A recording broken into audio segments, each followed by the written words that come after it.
Nesse primeiro bloco, a gente vai falar sobre a sarcopenia, uma doença degenerativa que não era tão conhecida. Hoje ela é mais falada por ser uma das sequelas da Covid. E quem vai contar os detalhes pra gente e informar um pouco mais de como é a prevenção e o tratamento dessa doença é o Dr. Toshio Toyota, ele que é ortopedista, traumatologista e também geriatra. Bom dia, doutor, seja bem-vindo. Bom dia, é um prazer. Estou à disposição. Bom, doutor, primeiro, explica pra gente o que é realmente a sarcopenia e ela já era uma doença, mas não tão conhecida antes da sequela da Covid, isso? A sarcopenia, ela é uma doença onde a diminuição da massa muscular, consequentemente você tem uma diminuição da força e isso levando a uma queda do rendimento físico do paciente. Era desconhecido no passado, isso era considerado como algo próprio do envelhecimento, mas a partir de 2010 aproximadamente, estudos começaram a ser feitos e a partir disso, então, hoje é considerado uma doença. Sim. E ela é uma das sequelas da Covid-19, por quê, doutor? Ela pode ser uma das possíveis sequelas dos pacientes que, principalmente naqueles casos onde o paciente perdeu muito apetite, né? Ficou imobilizado, em repouso prolongado, né? A própria infecção, pessoas que perderam muito peso e, consequentemente, perderam massa muscular, gordura, mas a massa muscular que eles perderam faz muita falta no dia a dia. Então, é uma das sequelas. Bom, pelo que eu percebi, doutor, essa doença antes, ela era conhecida quando a pessoa ficava debilitada, ficava acamada, por exemplo, uma pessoa com uma certa idade. Então, essa doença, ela acometia mais pessoas idosas antes. Exatamente. Hoje ela pode acometer pessoas mais jovens também? Também, mas a mais comum é na faixa etária idosa, né, que se inicia a partir dos 40 anos, quando começa o processo de perda de massa muscular. Uhum. Então, é importante o quê? Que a prevenção seja feita a partir dos 40 anos para que ela tenha uma longevidade ativa, né? Uma longevidade onde ele possa se locomover e fazer todos os afazeres do dia a dia. E doutor, como é o diagnóstico? Existe o diagnóstico mais precoce para ajudar no tratamento? É difícil perceber esse tipo de doença? Realmente não é tão difícil, pelo seguinte, você percebe que o paciente começa, em alguns casos, a perder peso, ter dificuldade para andar, anda com mais lentidão, reclama que não consegue subir uma escada, ele não consegue abaixar para pegar um objeto do chão, sentar e levantar da cadeira, ele o faz de uma forma muito difícil. Então, você consegue perceber que ao longo do tempo essa doença vai evoluindo e aí a necessidade de uma intervenção para que ela não faça do paciente alguém que seja acamado definitivamente. E doutor, ela causa dores? O doutor falou dos sintomas, né? Dela não conseguir andar tudo, mas é uma doença dolorosa para a pessoa? A sarcopenia em si não é dolorosa. Uhum. O problema é o déficit motor, o rendimento físico que cai assustadoramente e com isso ele perde a independência, ele começa a depender de outras pessoas para a sua vida normal.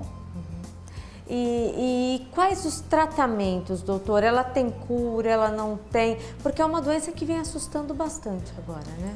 Olha, o segredo é a prevenção.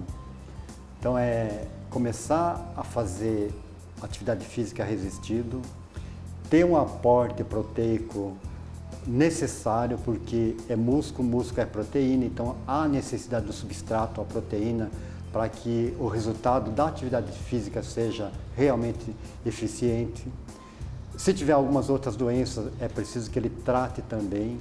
Então, é uma doença que precisa de um acompanhamento multidisciplinar, do médico, do educador físico, do nutricionista, do fisioterapeuta, enfim, de uma grande parcela da área da saúde, para que esse paciente consiga realmente prevenir a doença E se ela estiver já iniciando, que ela faça com que a evolução dessa doença seja o mais lenta possível, né? Bom, às vezes a pessoa ela é mais idosa, ela está acometida por essa doença e quando o doutor cita exercício físico, às vezes a pessoa assusta um pouco, mas é o exercício de fortalecimento, não é aquela malhação pesada, é algo feito especificamente, né, doutor? Localizado, fortalecido, né, que a pessoa precisa fazer? O principal tipo de exercício com a finalidade de prevenir e de tratar é exatamente o exercício resistido, né? Que você coloca a resistência, aí você pode praticar a musculação, o exercício funcional, pilates, enfim, exercício que esteja dentro da capacidade do indivíduo. O objetivo não é fazer com que o paciente se torne musculoso, como se diz, sarado. Não, é ganhar uma massa muscular. Ganhar massa muscular para que ele faça a sua atividade do dia a dia de uma forma muito eficiente, né? E não fique dependente de outras pessoas. Quem perde mais massa muscular após os 40 anos? A mulher normalmente perde mais e assim, precisa fortalecer, né? A mulher tem uma complexão física menor, geralmente a massa muscular menor, então essa perda pode ocorrer muito nas mulheres, mas ela não escolhe sexo, né? O que precisa é o quê? É prevenir fazendo exercício de fortalecimento para que você não tenha sarcopenia, ou melhor, que você consiga prolongar, né, a sua vida ativa e fazer com que esse acontecimento ocorra no final da vida. E doutor, você já pegou casos muito graves dessa doença aqui? Já peguei casos extremamente graves que nos procurou até em cadeira de roda, com auxílio de familiares, de cuidadores, e você percebe que a pessoa fica totalmente limitado, né? Então a vida dele é ficar sentado o dia todo, ficar na cama o dia todo, e esse repouso prolongado é um fator que piora muito, porque só para se ter uma ideia, idosos que ficam muito tempo em situação hospitalar, parado, repousando, ele pode com isso perder cerca de 1% da massa muscular por dia. Nossa, doutor, é bastante, hein? Exatamente, é muita perda da massa muscular. Na Covid, cita-se que houve casos de uma perda de até 2% por dia. Quer dizer, ela acelerou ainda mais, né? Exatamente. Então, são casos que pacientes que ficaram entubados, com antibiótico de largo espectro, diversos medicamentos, aparelhos, né, ventilação mecânica e praticamente imobilizado na cama, né? Porque você tem um paciente grave e você não consegue fazer um exercício vamos dizer, eficiente. Sim. Nesses casos. Então, é uma sequela muito grave. E doutor, para a gente finalizar o nosso bate-papo, tão esclarecedor sobre essa doença, eu queria que o doutor deixasse um alerta para a população, né? O pessoal está falando pós-pandemia, a gente superou, mas a gente não saiu da pandemia ainda, né? Quais as dicas que o doutor dá para as pessoas continuarem se cuidando e prevenir também essa sequela? Bom, a pandemia realmente não acabou, tanto é que tem uma variante nova surgindo aí, portanto o uso da máscara é fundamental, a vacinação então é primordial, né? O mais importante é a vacinação e é preciso que as pessoas, mesmo nesse momento de pandemia, com devido distanciamento, ele faça atividade física de uma forma regular, sempre sob a supervisão de um educador físico, de um fisioterapeuta, e com isso ele consiga manter a saúde intacta, né? E com isso conseguir levar a sua vida da forma mais natural possível. E qualquer sintoma, viu que está emagrecendo demais, que a pessoa está um pouco fraca, procure o médico, né, doutor? Exatamente, né? Procure o médico porque isso pode ser tratado. Diagnóstico precoce? é o sinal da cura da pessoa, né? Exatamente. A prevenção, né, precoce é fundamental. Doutor, muito obrigada pelas suas informações, tá? Por esses esclarecimentos dessa doença que não era tão conhecida, que agora passou a ser devido ser uma das sequelas da Covid-19 e com certeza viremos aqui mais para tirar mais dúvidas com o doutor. Agradeço a oportunidade. Bom ano para todos. Muito obrigada, doutor. Bom, e a gente vai para um breve intervalo. Agora a entrevista de hoje já está de volta e a gente segue o nosso bate-papo falando sobre as sequelas da Covid-19. E quem vai explicar para a gente também outras sequelas é o doutor Stefano Atic Gabriel, ele que é cirurgião vascular. Doutor, bom dia, muito obrigada por nos receber novamente aqui no seu consultório. Eu quem agradeço, é um prazer estar falando com você a respeito da repercussão circulatória em decorrência da infecção pelo Covid-19. Bom, o doutor vai explicar um pouquinho mais pra gente. Doutor, a gente sabe de muitas sequelas, né? No primeiro bloco, inclusive, a gente conversou um pouco também sobre isso. E agora eu queria saber da parte vascular. A gente ouve muito falar de pessoas que ficaram internadas, que foram entubadas, que sofreram também muito com a parte vascular. Explica um pouquinho pra gente, doutor, essas complicações e as sequelas. Apesar da infecção pelo Covid-19 ter uma repercussão pulmonar importante, recentemente essa infecção ela foi caracterizada como uma doença vascular, uma doença circulatória. Por quê? Porque o acometimento do nosso organismo ele ocorreu nos vasos sanguíneos das mais diversas partes do corpo, aumentando o risco do paciente evoluir com derrame, infarto, trombose venosa profunda, embolia pulmonar e trombose arterial. Aqueles pacientes que foram internados e até mesmo em UTI e aqueles pacientes que receberam alta, a nossa sociedade, a sociedade vascular, ela constatou que em até 6 meses após a internação hospitalar, os pacientes ainda podem apresentar manifestações decorrentes do Covid-19. Olha, e há um tempo já, né, doutor? 6 meses, Exatamente. Né? Então, essas sequelas, elas se caracterizam por alterações circulatórias, principalmente no território venoso, aumentando a probabilidade do indivíduo evoluir com dores nas pernas, inchaço e trombose venosa. Então, a trombose venosa, o fenômeno tromboembólico, representa a principal sequela circulatória da infecção pelo coronavírus. Então, quem positivou para a Covid-19, quem precisou ser internado, deve manter um acompanhamento médico importante para evitar complicações, para evitar a evolução para uma embolia pulmonar, que é uma doença que pode até mesmo ser fatal. Olha só. Além disso, algumas outras alterações, como por exemplo, dor no peito, falta de ar, que podem representar complicações circulatórias também, centrais, doutor? também. Por exemplo, então a pessoa ela tá com uma dor no peito e uma falta de ar. Então, por exemplo, ela às vezes vai no especialista errado. Então, ela pode está passando por um problema circulatório, doutor? Pode estar apresentando um problema circulatório. Olha. Quando o coronavírus ele entra em contato com o nosso organismo ele tenta se defender.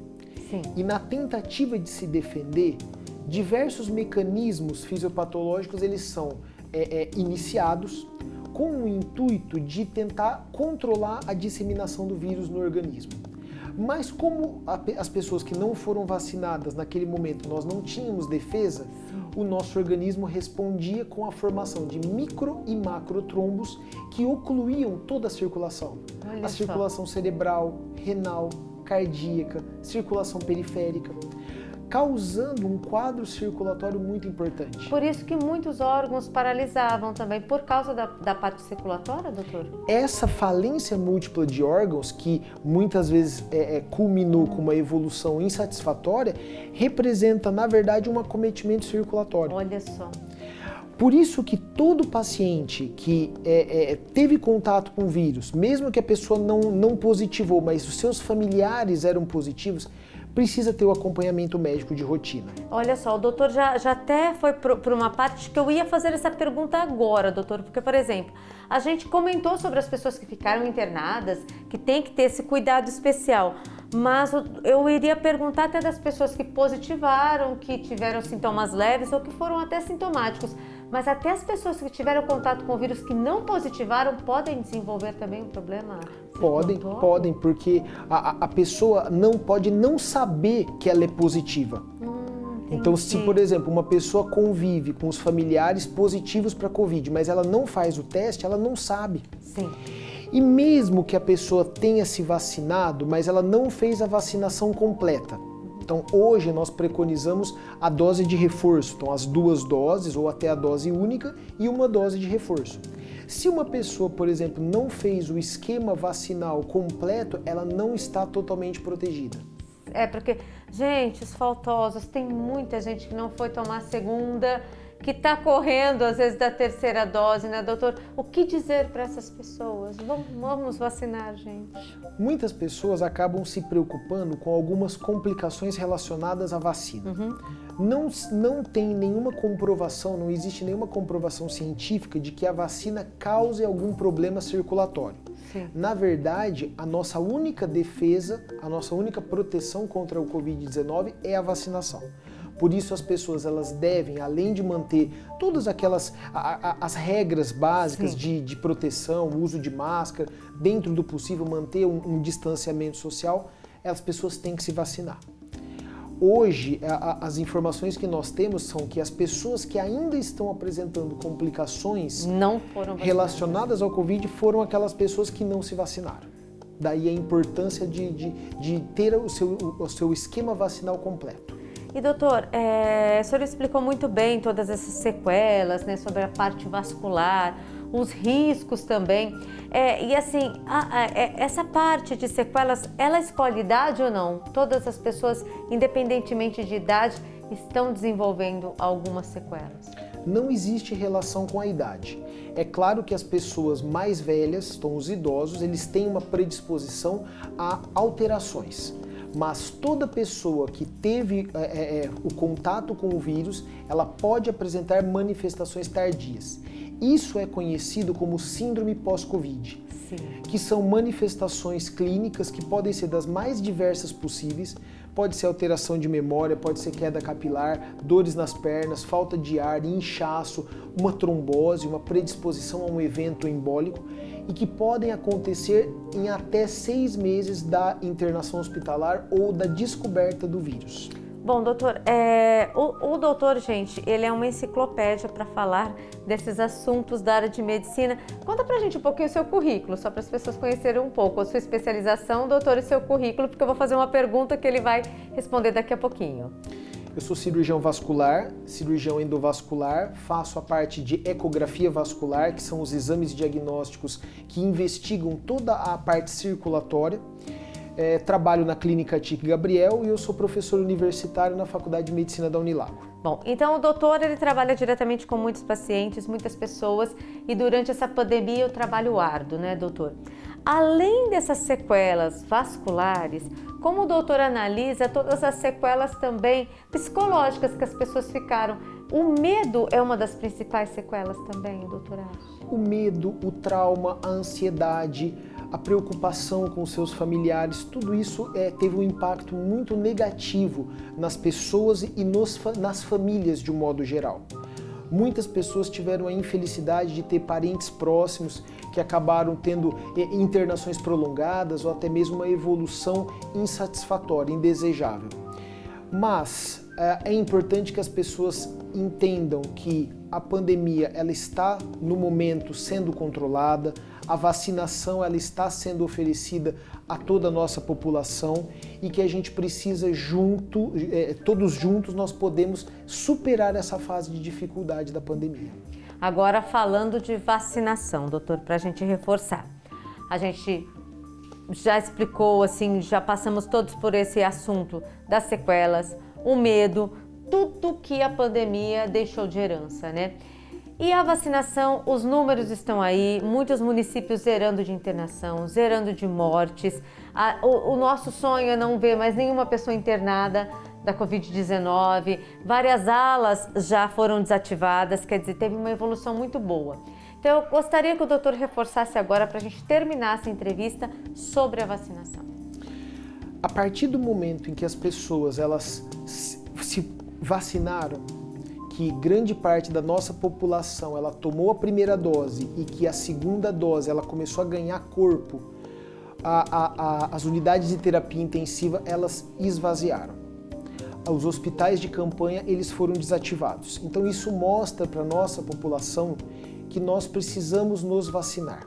O nosso único mecanismo de defesa contra o Covid-19 é a vacinação. Nós não temos imunidade contra o vírus, nós dependemos da vacina. Por isso, eu oriento a nossa população que procure os locais para se vacinar. Quem tomou a primeira dose, tome a segunda dose e, assim que possível, no tempo certo, a dose de reforço. Isso é importantíssimo. É a única maneira para que a gente consiga, encerrar esse período da pandemia. E superarmos tudo isso com a retomada da economia, porque o que mais a gente quer é voltar à nossa vida normal. E assim, o nosso novo normal, ainda com máscara, em lugares fechados, que acumulam pessoas, ainda fazendo uso do álcool gel, que isso eu creio que é algo que vai ficar para sempre com a gente já está experimentando esse gostinho, né? Que isso sirva também de ânimo e de estímulo para as pessoas irem se vacinar, as pessoas que ainda resistem um pouco, né, doutor? Exatamente, exatamente. Porque nem que for esse novo normal, gente, já está gostoso. Final de ano agora, Natal, as famílias já estão podendo se reunir, você está podendo rever os amigos e é isso que a gente quer. E para a gente finalizar, doutor, eu gostaria que o doutor deixasse uma mensagem. Natal está chegando, 2022. O que o doutor espera, o que o doutor aconselha para as pessoas? Com o final do ano, com a chegada do Natal e do Ano Novo, eu acho que o mais importante é que as pessoas elas tenham consciência de que nesse momento de dificuldade que nós passamos, nós estamos com saúde, nós estamos trabalhando, nós estamos bem. Então essa é a maior proteção que a gente pode ter recebido nesse período tão complicado da pandemia. Espero que todos passem um bom final de ano, que estejam vacinados, que procurem neste período de festividade manter os hábitos de higiene pessoal, manter o distanciamento, evitar aglomerações, apesar de ser difícil, porque as pessoas querem confraternizar, mas a gente tem que estar sempre consciente e que a gente lute para que 2022 seja um ano melhor do que 2021. Muito obrigada, doutor, pela sua participação, pelos seus esclarecimentos e no próximo ano a gente está aqui de volta com certeza, fazendo mais perguntas e mais esclarecimentos para a população. Eu que agradeço, foi um prazer te receber na Clínica TIC Gabriel e espero que em 2022 a gente possa estar trazendo mais esclarecimentos para a população. Muito obrigada, doutor.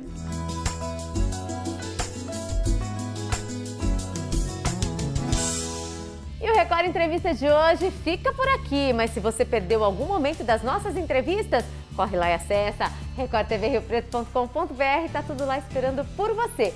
Eu fico por aqui, mas no próximo domingo tem mais informações e entretenimento pra você, hein? Quem tá chegando agora com muita moda boa pra alegrar o seu domingão, Gentil Ross, com sucesso de todos os tempos. Fiquem com Deus, um super beijo, se cuidem, Feliz Natal pra todo mundo e no próximo domingo a gente tá aqui. Um super beijo, tchau!